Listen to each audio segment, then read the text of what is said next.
So there's been a huge amount of discussion about the NSA spying scandal. You can't have missed it, but the conversation has been focused on Edward Snowden and the NSA.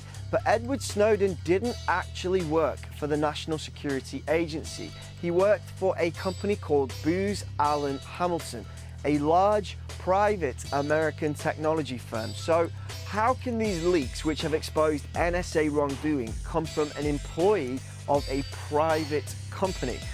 Well, when we started to look into it, we realized it's a pretty interesting story.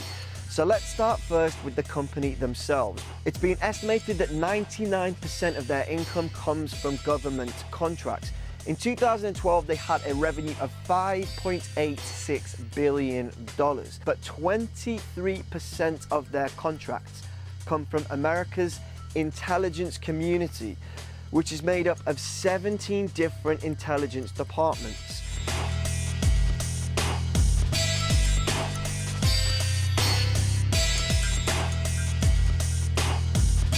You could say that Booz Allen Hamilton are specialists in winning government intelligence contracts. So how do they do that? Well, again, that's an interesting story. We'll start with this guy, Mike McConnell. Between 1992 and 1996, Mike McConnell was the director of the National Security Agency. So when Mike McConnell retired from the NSA, he was offered a job at, you guessed it, Booz Allen Hamilton. He brought with him all of his government contacts, and he was soon promoted to senior vice president of his new company. Well, Mike McConnell left Booz Allen Hamilton in 2007 because George Bush, who was president at the time, named him as the Director of National Intelligence. The Director of National Intelligence oversees the 17 members of America's intelligence community. Again, the very same community that Booz Allen specialize in servicing. That's people like the CIA, the NSA, and a whole bunch of agencies you've probably never heard of. They all report to the Director of National Intelligence, who reports back to and advises the President. At this time, McConnell was also the chairman of the board for the Intelligence and National Security Alliance. It's a public policy forum which, according to the Washington Post, was working to introduce a growing network of private contractors, large and small, to government intelligence agencies. And no one seemed to have a problem with this. I plan to continue the strong emphasis on integration of the community to better serve all of our customers. That will mean better sharing of information, increased focus on customer needs and service, improved security processes, and deeper penetration of our targets. So just 4 months after leaving Booz Allen Hamilton and starting his new job as Director of National Intelligence, one of Mike McConnell's staff was giving a presentation at an intelligence industry conference. And in the presentation was this slide. It literally marks the date of September the 11th and shows how contracts and spending increased dramatically after the event. The presentation also showed that 70% of the annual budget, which was $60 billion at the time, was spent on contracts with private firms. A later slide cheerily proclaimed, "We can't spy if we can't buy."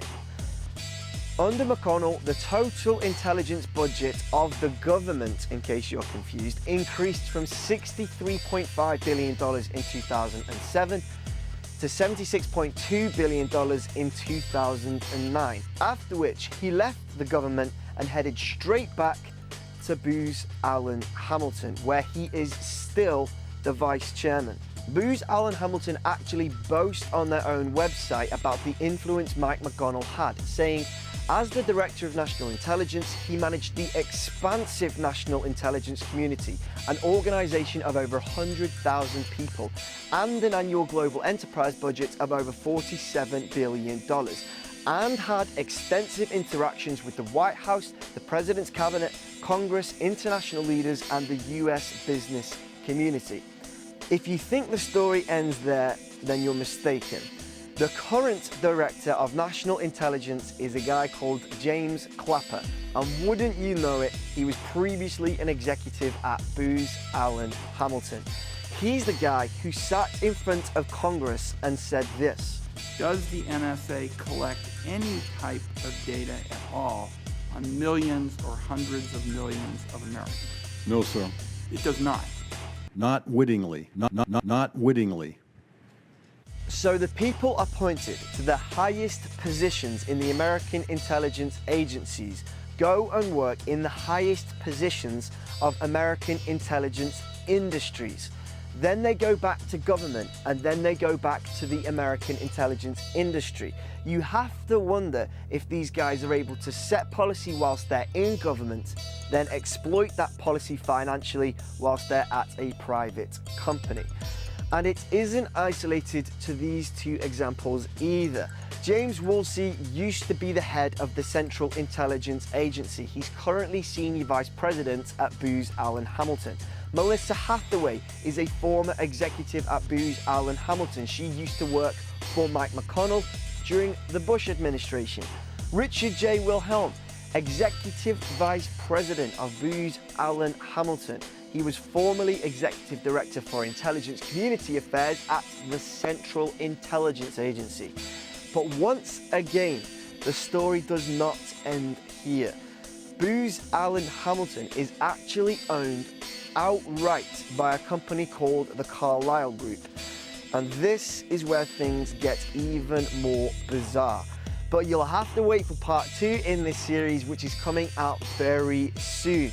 We want to hear your thoughts about this in a comment below. If you liked this video, please do share it. And if you haven't already, make sure you click subscribe so you don't miss out on part 2. We'll see you guys again next time.